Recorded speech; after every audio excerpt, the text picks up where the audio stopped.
Hi guys, I'm Tammy Massa. I'm a caregiver and I'm caring for a loved one who is a hoarder. You or someone you know may be in a similar situation. Last time I told you I'd walk you through how we actually emptied the house without throwing anything away. Here's how it really happened, and things didn't exactly go how I planned. Not long after I found that scorch mark behind the bed, she ended up in the hospital. She'd had a small stroke, and I didn't want to make the decision to empty her house on my own. It felt too big, too permanent feeling, even though I knew it wasn't. So, while she was in the hospital, I brought in other people. I showed the hospital staff photos of the house, and I had family members actually come in and look at it themselves. And I wanted them to tell me honestly what they thought. I kept asking the same question. Am I doing the right thing here? Well, the hospital agreed to keep her for a few extra days so I'd have time to prepare. And that gave me the window I needed.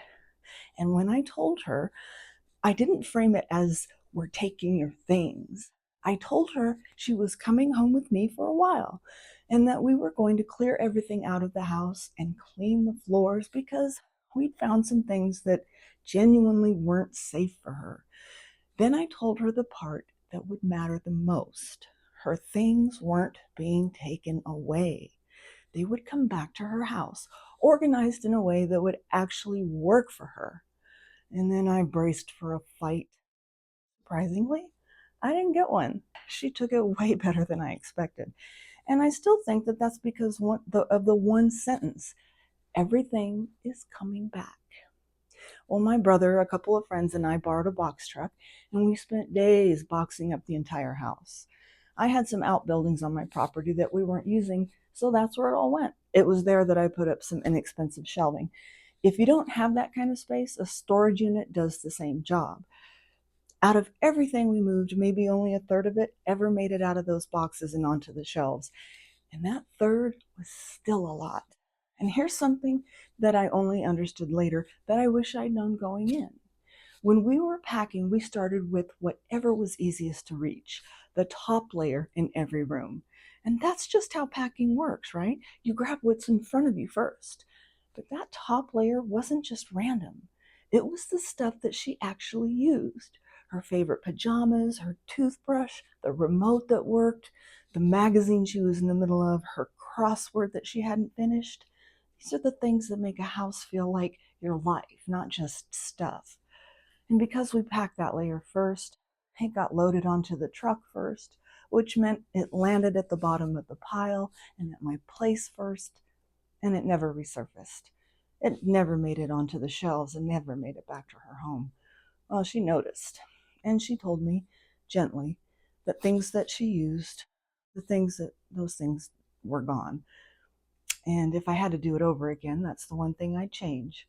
Before you touch anything else, go through the most used rooms and pull off that top layer and set those boxes aside. Label them like something like first, and make sure those are the first boxes that come back home, not the last. Now, here's the part of the story that you haven't heard yet. Bringing things back little by little worked for a few weeks, like I mentioned before, but it wore off, and I still had most of it sitting at my place. Well, enough time passed without her asking about it, so I thought again maybe we'd found our way out. I decided to open up a secondhand store and sell it. One night, an employee called me. There was a customer in the store trying to buy a large number of things, and she wanted a discount. Well, my employee called me back a few more times as the woman's list kept growing. Something made me ask what the customer looked like. Well, sure enough, it was her. She'd found the store and she was trying to buy back all of her belongings. I told my employee to tell the customer that the card machine was broken and I'd be down there in 5 minutes. Well, all the belongings went back to my house that night, and the store idea was a bust. And I have to be honest with you about what happened next. None of this solved the actual problem. Her house filled right back up again anyway. Emptying that house did not empty whatever's driving the hoarding in the first place. But here's what I do hold on to. It took years, actual years, before she finally agreed to let go of what was left at my place for good. But she got there. It wasn't fast, it wasn't simple, and it didn't look like anything you'd see on TV, but it happened. So if you're in the middle of this right now and it feels like nothing is moving, I want you to hear that sometimes it just takes longer than you think it should. That doesn't mean it's not working. Next time, I'll talk about some things that are working and some things that you can try. Subscribe if you want to keep going through this with me.